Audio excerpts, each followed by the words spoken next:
Alright guys, this is going to be a overview of positioning of the kicking game for 5, 6, and 7 man. We're just going to concentrate on position, and there are a few variations in here, and there is nothing in here that's going to cover every iteration we're going to encounter when it comes to kick plays. Alright, kick rules are in Rule 6 of the rule book. And I would highly suggest going back and looking at all three mechanics manuals, the 5, 6, and the 7, to verify everything you're seeing and hearing on this video so you can see it in writing. Okay, but we're going to look at the free kicks, punts, and extra points or field goal attempts. Okay, so just starting off in positioning here. So here we have a kickoff, and this is a 5-man crew. All right, this is a 5-man crew we're looking at here. And these are our initial positions here. Back judges on the kicking team's restraining line, home side.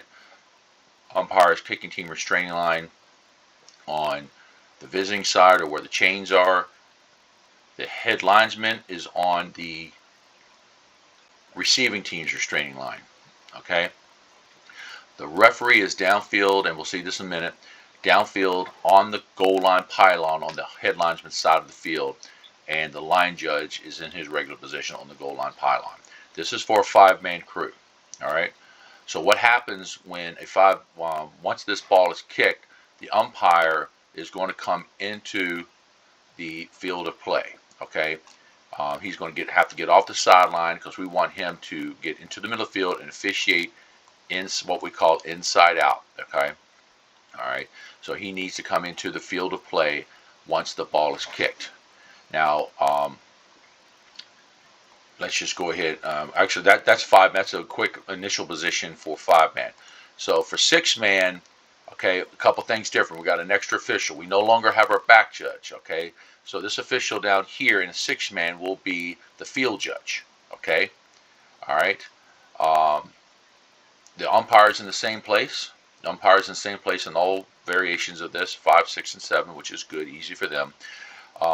Now, instead of the head linesman being here on the kicking team's on the receiving team's restraining line, it's the side judge. So we got the field judge and the side judge. That's what looks different up front.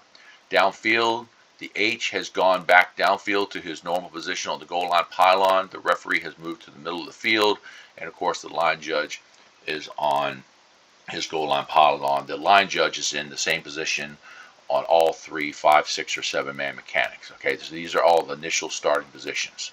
And then of course for 7, now we get the back judge back. So this is our back judge. So anytime there's a back judge, we only have back judge in 5 and 7. And in both situations, he does the same thing. He's on the kicking team's restraining line. The field judge has just moved down here to the receiving team's restraining line. So now we have 2 in here, and everyone else is the same. So that's our initial lineup for kickoffs. So very simple. Just to go back and look. Here's 5. Here's 6. Here's 7. Now, in 6-man mechanics, okay, same as similar to 5, the umpire is going to come into the field of play and officiate inside out. And he needs to get to the middle of the field, okay? All right? Because he's responsible for sideline to sideline working inside out. We'll a little bit more on this in a second. In a 7-man crew, the back judge is also going to come into the middle of the field. So in this situation, actually, let's undo that one. This situation, he may not have to come as far as over here because now we got 2 sets of eyes working inside out, okay? So umpire is working hard in a 5 and a 6, 7. He can come, doesn't have to come as far because we got the back judge coming in from the other side. In the 5-man, the back judge does not go into the field of play. He works this sideline, and we'll show more about that in just a second. So this is a 5-man game here. So we're just going to let this punt go. Kickoff go. So we see our referee. He's on a goal line pylon where he's supposed to be. And if we looked over here, we're not going to get a shot of it. But the line judge is in the same position here. Okay. And what we're going to have now in a 5-man crew, we've got the R, okay, and the H on this sideline, okay, keeping a cushion. And over here, we've got the L and the back judge over here keeping a cushion. Okay, the H and the B do not need to come downfield, but so far, okay. maybe 5-10 yards tops. Okay, but keep cushion here, and of course the umpire is going to be in the middle of the field down here because he's come off the sideline into the middle of the play to kind of have this play boxed in, and that's our general coverage for a kickoff. Okay, pretty straightforward. So I'm going to show you we're going to talk about. I want to talk about now for a minute in the free kick, the neutral zone, which the neutral zone is this 10-yard belt between the kicking team's restraining line and the receiving team's restraining line. Okay, in this 10-yard belt, the kicking team has restrictions. The kicking team is not allowed to touch the ball when it is in this 10-yard belt. Okay, if we have a kicking team member touching the ball intentionally or unintentionally, does not matter. Okay, that is what we call first touching. That is a violation. Okay, we do not kill the play. We just simply mark the spot with our beanbag. So, for example, if the ball is touched by a kicking team member 6 yards, like at this spot, and let's just say at this spot on the field at the hash marks, okay, we want to mark our spot with the beanbag. Now, our back judge, for example, does not need to throw the beanbag all the way into the in the middle of the field like this. Okay, he doesn't need to get all the way to the hash mark, but simply he can just, if he just comes down, he can just kind of get it out here in this area right here, which is fine. Okay, but we want to get it on the yard line. Okay, we're at the 46-yard line. We want the beanbag on the 46-yard line. We don't want it here in the sideline to where no one can see it. We do want to get it out into the field a little bit, but we do not necessarily have to throw it 20 yards into the middle of the field. So the kicking team is not allowed to touch the ball in this 10-yard belt. Okay?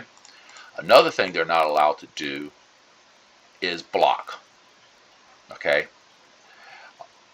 So when the ball is in this 10-yard belt, the kicking team cannot block anyone. Okay? Doesn't matter if the block's down here.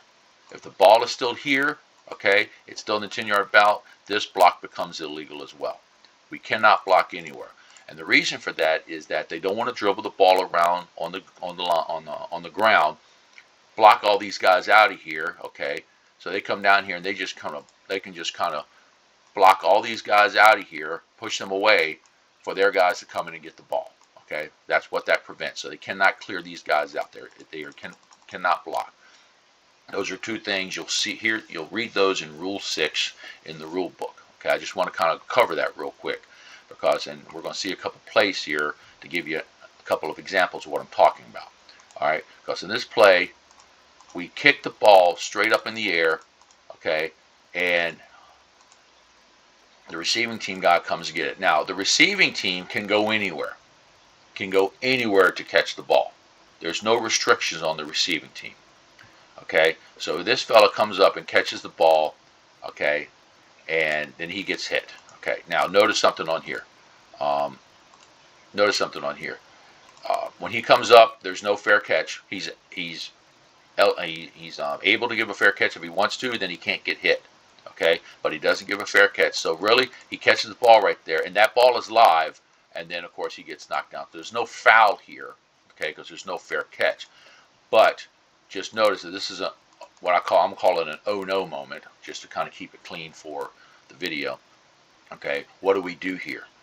All right, so we'll see these every now and then. You'll see these little kicks, these little pooch kicks is what they call them. Okay, and we got a good look here from our head linesman, who's in good position here on this play to officiate it. Okay. So we just want to be aware of these guys. Again, fair catch, he can't get hit. No fair catch, he can get hit. Can't get blown up unnecessarily, okay, but can get hit. In this situation, he just simply gets knocked down, and we don't have any foul there, okay? And it's simply going to be the kicking team's ball on the receiving team's ball where he catches it. Now notice here, our line judge is holding this spot, holding this line is very, very important because he wants to know what happens in relation to the receiving team's restraining line. And then once the ball is caught and over, he just simply steps over and gets the spot, and we're in good shape here. All right. One thing I want to show you here, we're talking about a pooch kick. If they kick it off the tee straight up into the air, that's fine. What we cannot do in high school football is kick it straight down into the ground to where it pops up. They call this the pop-up kick. Okay, it is illegal. I'll explain to you why if you care. But there was a little loophole in the rules a few years ago, so they took it out. They cannot kick it straight down into the ground and then have it go straight up. But if they kick it straight off the tee, straight up, like this gentleman does here, he just kicks it straight up, which is perfectly legal. There's a little bit of talent there. Okay, that is fine. But the pop-up kick is illegal, and it's responsibility for all three of our guys to see this if this happens. Okay, or four if we're in a six or a 7-man crew. All right. Another kickoff here. We're going to talk about this second here. Another 5-man crew. I know because our referee's on the pylon. We got an out of bounds kick. The kick goes out of bounds. We're going to, okay, and if we see it here, if we kind of watching this area right here, you're going to see the referee kind of throw his flag. There's his flag. Okay, bam, right there. We have a kick out of bounds. If a free kick, not a scrimmage kick, but if a free kick goes out of bounds, untouched by the receiving team, that is a foul for a free kick out of bounds. Okay, and what happens there is this, is that, let me get back up here to where I can kind of see what's going on here. I want to get to where it's a little bit clearer than, I probably have one there. Okay, so what we want to do here is, and that's why I apologize for the blurriness. So the kick goes out of bounds down here. Again, in Rule 6 in the rule book, the receiving team has 3 options. Number 1, they can go back to the previous spot, which is the 40-yard line, penalize the kicking team 5 yards, and re-kick. That's an option. And now we're kicking off from the 35-yard line. That's an option. Another option is to take the ball 25 yards in advance of where the ball was kicked from. So in this situation, the ball was kicked from the 40-yard line, as it normally is, and 25 yards from there would put the ball on the 35-yard line, which would put it right here. Okay? And the reason I put the dot over here and not anywhere on here, because the ball went out of bounds on that side of the field. That's where they put the ball in play on that hash mark. Okay? That's their second option. The third option is to take the ball 5 yards in advance of where it went out of bounds. So 5 yards in advance of here puts it right here. All right? So it doesn't take a genius to figure out that the 35-yard line is more advantageous to the receiving team than putting the ball in back down here. So down here, the spot down here does not matter, okay, because they're going to put the ball in here at the 35-yard line. But let's say, for example, that the kick doesn't go out of bounds at the where it does on this play. Let's say it goes out of bounds up here, okay, at let's say the 37-yard line. Then they can get 5 yards from there and get the ball at the 42-yard line. So in this situation, it is advantageous to tack the penalty on from where the kick goes out of bounds, because now they're getting it at the 42 versus the 35. Okay? So I'll tell you all that to tell you this. All right? The area between the 30-yard line and the 40-yard line up here, where in this situation the H is, okay, and in a 6-man or 7-man it would be the S, because that's where they would be on the receiving team's restraining line. Where the ball goes out of bounds up here is important, because tacking 5 yards on to any of these spots puts it beyond the 35-yard line, and of course the receiving team is going to want that position because it's more advantageous to them.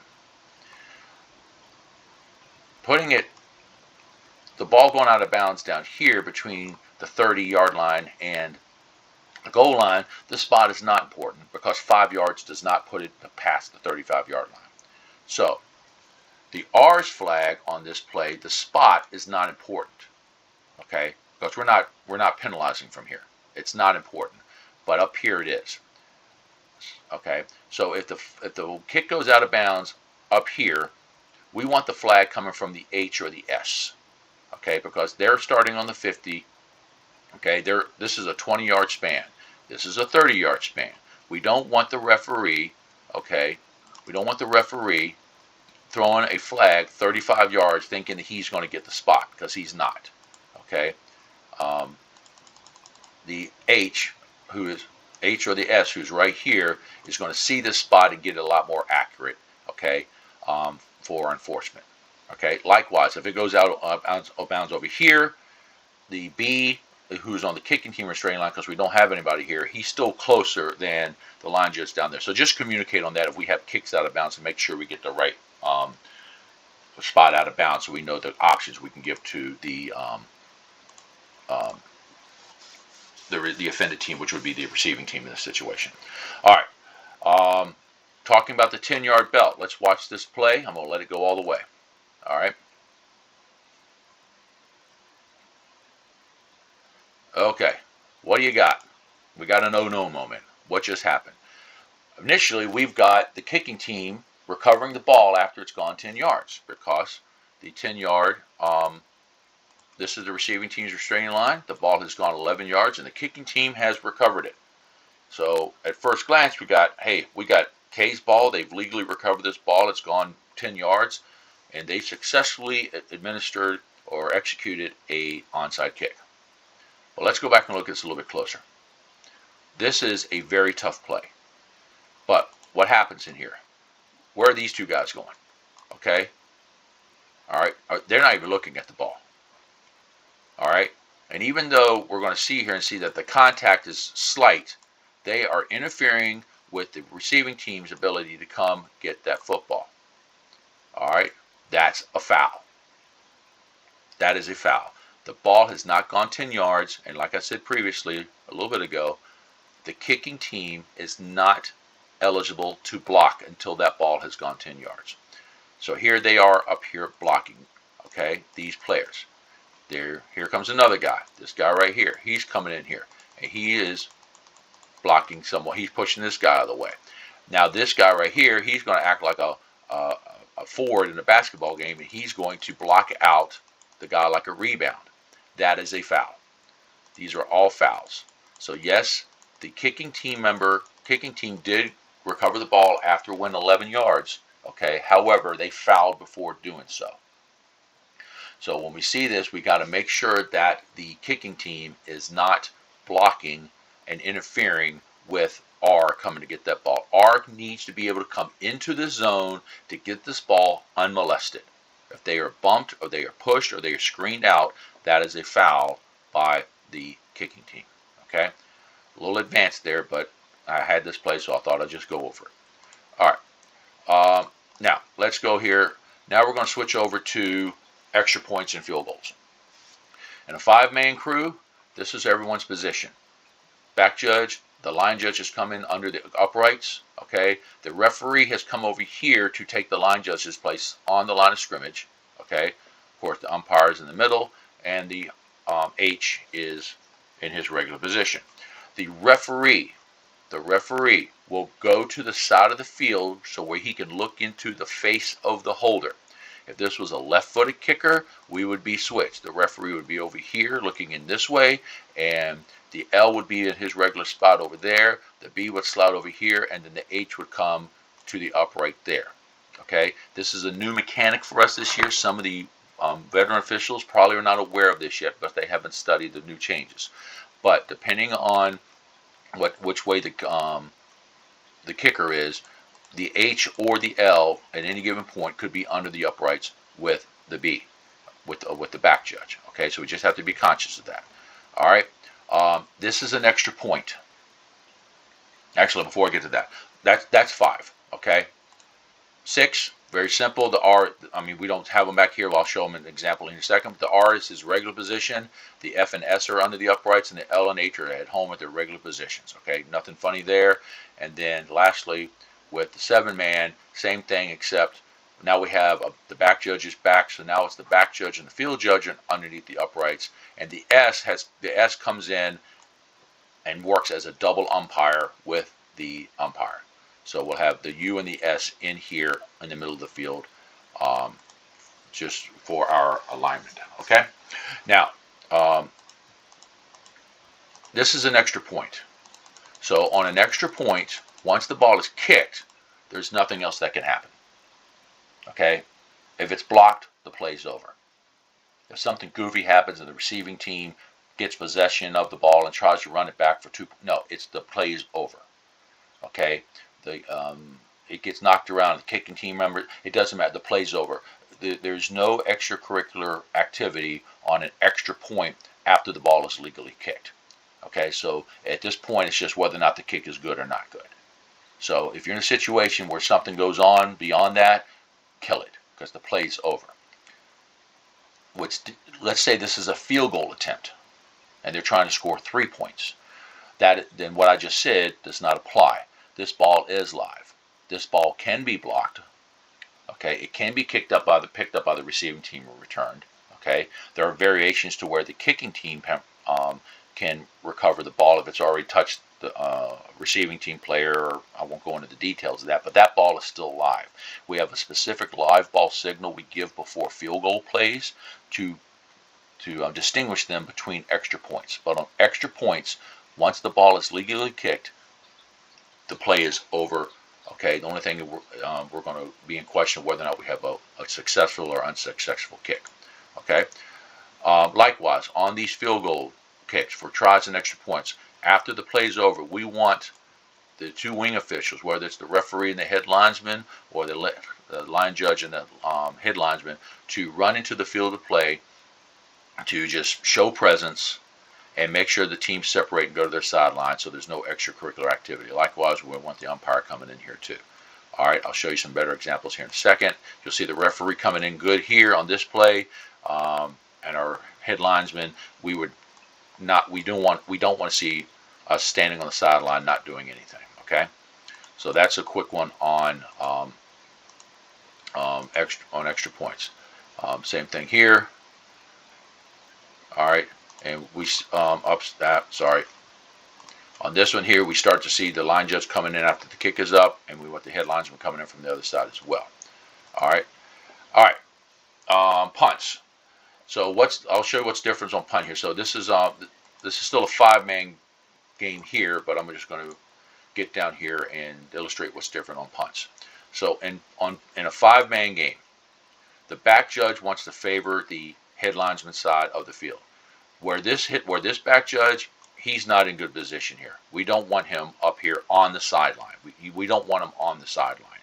We want him into the field of play, okay, and ideally even with or behind the receivers, okay. Now we got two back here, two receivers back here. We just have to move to where we can see. All right, so that's a 5-man. Likewise, the line judge, when the ball is snapped, we want the line judge basically sprinting downfield, because we want to get him down here even with the back judge, so they can both bring the play up together. So if you see here in a second, we're going to watch our line judge here. He doesn't move quick, but he does get going eventually. So he starts going and then he starts running. Okay, so we want him getting downfield, which that's a good job by him to get himself going. So that's 5-man.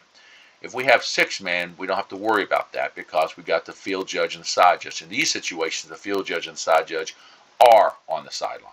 Okay, all right, and the line judge doesn't have to come downfield like he did in the 5. So we got ourselves covered down here between the F and the S.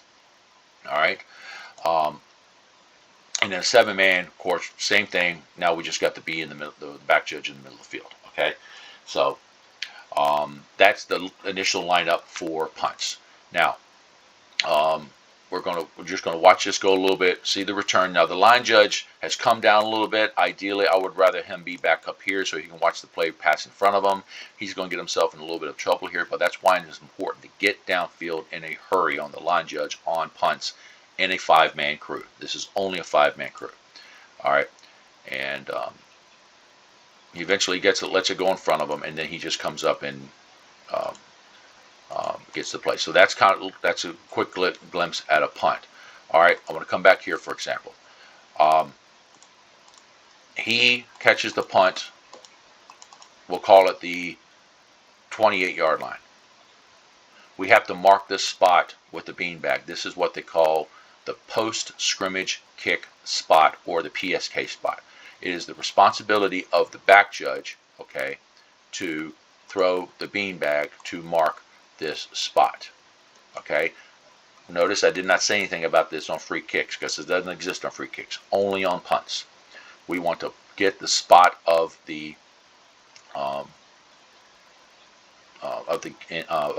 when the kick is caught. The reason for it, under certain foul situations, this is an enforcement spot. So we want to get it into the field of play, ideally between the numbers and the hash. We don't have to get it all. I mean, if he catches it way over here, we don't need to go out trying to throw a beanbag way over here. Okay, we don't want to do that. We just want to get it on the yard line. Hey, he caught the ball on the 28-yard line. That's a post-scrimmage spot. Okay, but we do want to make a mental note to say if he did catch it over here, we want to make that mental note, because if we do mark off a penalty, we want to mark it off from over here and not over here from where your beanbag is. Okay, a little 300 level there. But the beanbag here is very, very important. All right. Likewise, on a punt, similar to a free kick, if this ball is first touched by the kicking team down here, before it's touched by the receiving team, that is also a spot of first touching. We want to mark that with the beanbag as well, because the receiving team will be able to come back and put the ball in play at that spot of first touching, a violation, okay, if they don't like the results of the play. Okay, there's situations where that gets picked up because there's a foul, but I'm not going to go into that right now. But downfield on punts, we want to mark beanbags for PSK spots and first touching. Very, very important. All right. Kickoff. Let's talk about what this back judge is doing out here right now. Okay, our back judge is on the field. What's he doing out there? Okay, I say back judge. This is actually the field judge, because this is a 6-man crew. On a free kick, in a 5-man crew, in a 5 and a 7-man crew, the back judge does this. In a 6-man crew, the field judge does this. Whatever official is lined up, okay, who has initial response as their starting point, is on the kicking team's receiving line on the press box side, whether that's the field judge in a 6 or 5 and a back judge in a 5 and a 7. This official takes the ball out to the kicker. All right, he takes the ball out there to the 40-yard line and hands the ball to the kicker. And he stands there in front of the kicker, not interfering with him, but stand like a yard or two in front of the kicker, just so he doesn't kick the ball. And while he's standing there, he's going to sit here and count the kicking team members, okay? And he's going to get to 11, okay? And once he gets to 11, there you go. So once he gets to 11, he's going to confirm with the umpire, because the umpire is also counting the kicking team. Remember, the umpire is here in a 5, 6, and a 7, so he does the same thing every single time. So these guys are going to say, hey, they're going to confirm that we got 11 on the kicking team. Once he does that, the back judge is then, or the field judge is then going to look at the head linesman, who is right here, okay, or the side judge in this situation, okay, because it's a 6-man crew, and he's going to get a thumbs up from him to say, hey, confirm that he's ready to go. And then once he does all that, okay, he's going to run off the field, okay, and he's going to turn around, and he's going to signal to the referee with a hand in the air to say, hey, we're ready up there. And once he does that, the referee, who has counted the receiving team along and confirmed with the head linesman and the line judge, or if it's in a 5-man crew, the referee is going to confirm with the line judge that they've counted the receiving team. And once all that's done, the referee will blow the ready for play, and then we'll be ready for the kickoff. Okay? So that's important duty of the back judge or field judge. Okay? So now, what happens here, let's see here. We do a good job here. The side judge only comes so far downfield. He's not in a hurry. We want to keep this cushion. The head linesman's coming up, okay? We don't want to run downfield too fast if we're the up officials. When I say up officials, up at their kicking and receiving restraining lines, okay? And we just want to officiate the play, nice and easy, okay? and they do a pretty good job here in this situation. Here's the end zone view. All right, I want you to watch the umpire here. He's going to come into the field of play, and when this ball's kicked, here we go. So we see the umpire coming in. Now, I said before I want the umpire coming in here so he can be in the middle of the field. But in this situation, he recognizes that the ball is kicked to this third of the field. So there's nothing wrong with him stopping right there, because he's going to have all the players right in front of him and be able to see everything that he needs to be seeing here. Likewise, the guys down here on the backside just need to be watching these players in here, okay? Don't try and officiate. We want to watch these guys here. Don't try and officiate all the way over here on this side of the field, okay? So this is kind of some basic coverage on a kickoff, all right? And everybody looks good, all right? All right, next play. Punt. We talked about the punt. This is a six-man crew, so I'm just going to play it.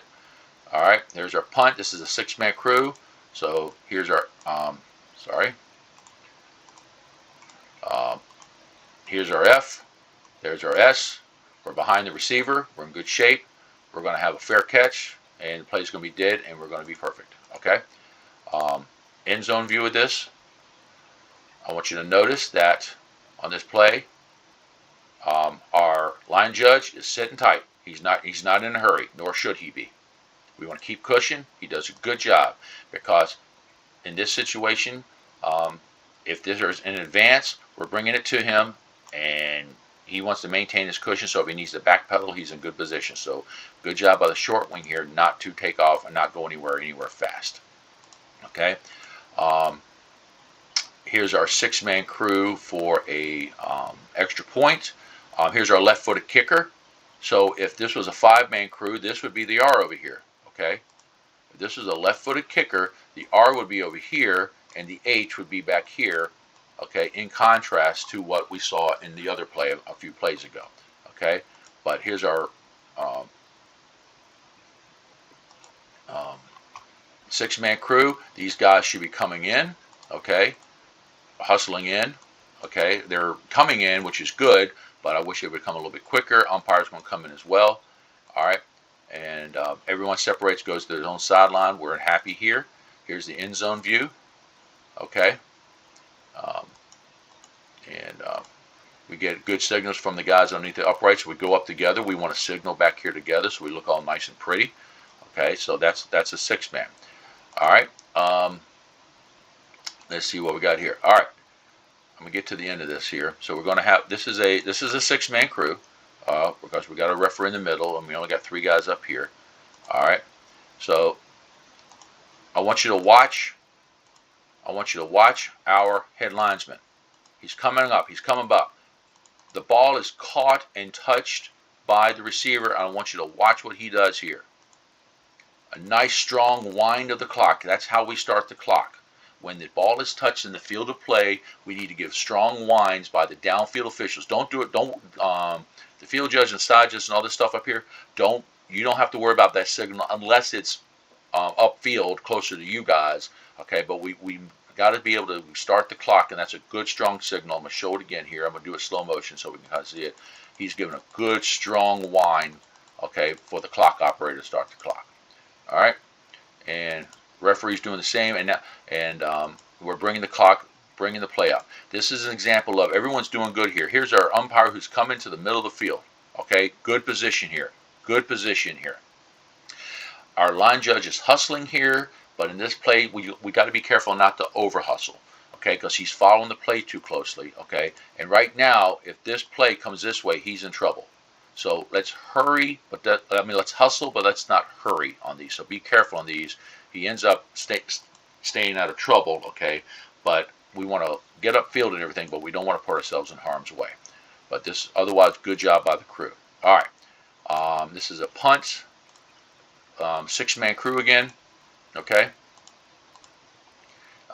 And likewise, we're going in this situation.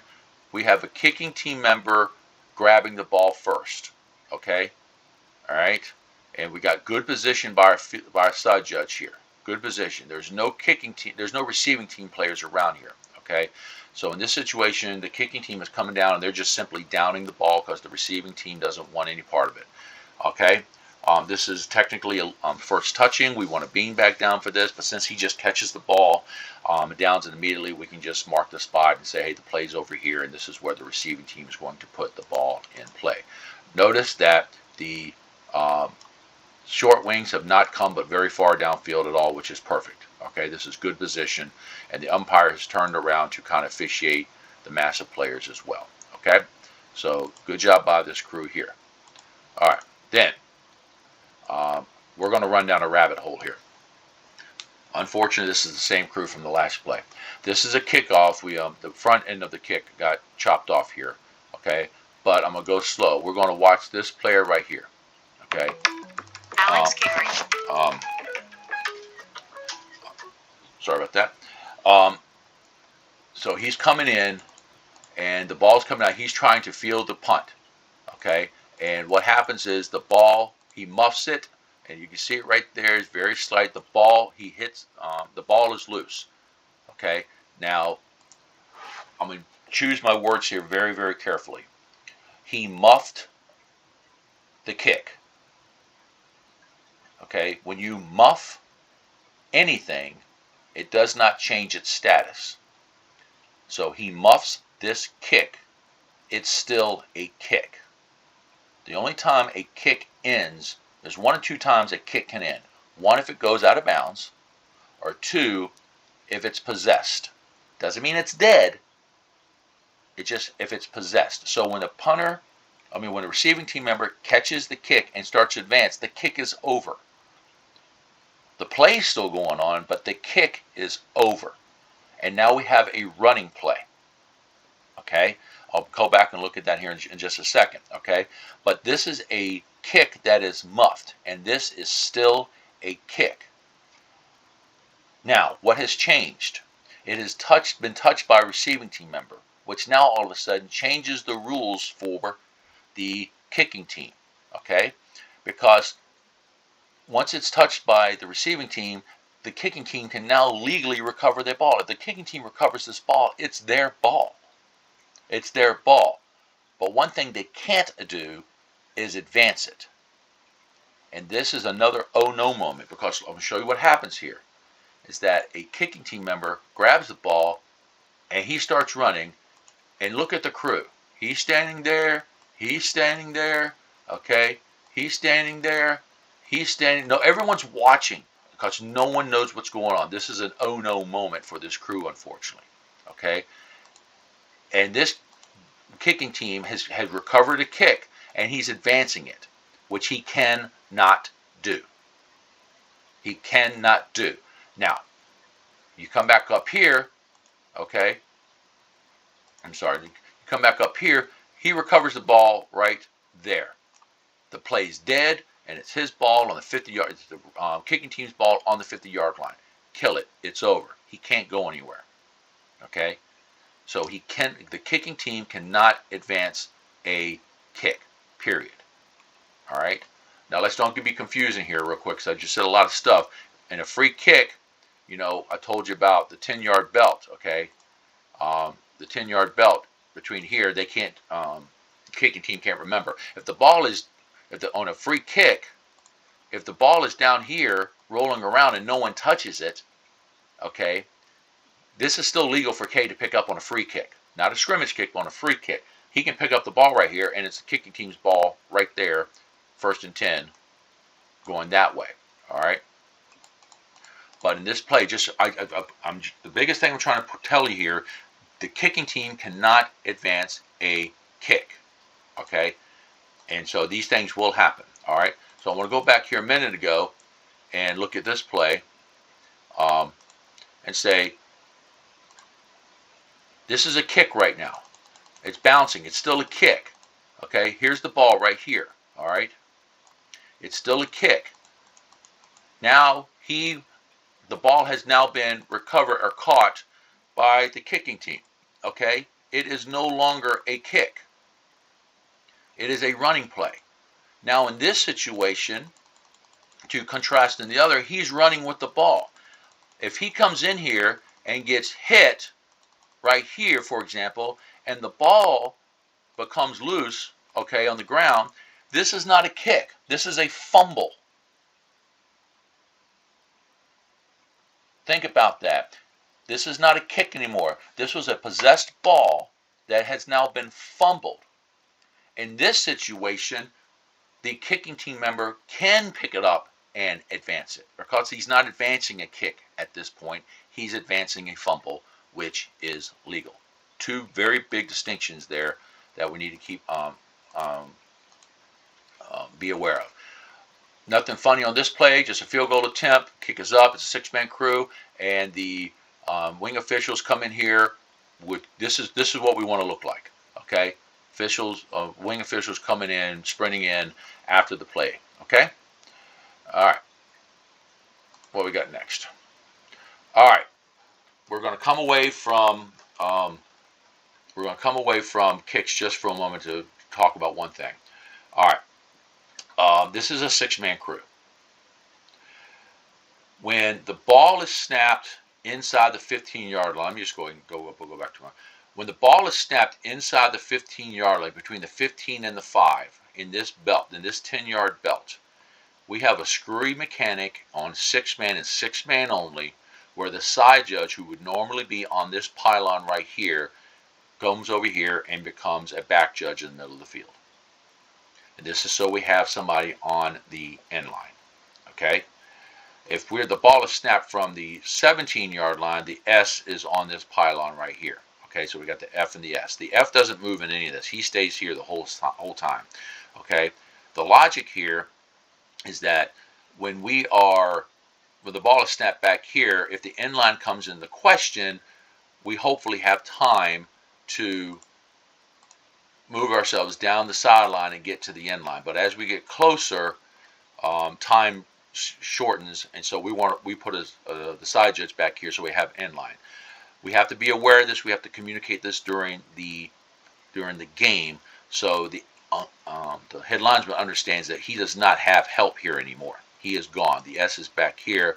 The F and the AL, they're doing business as usual over here.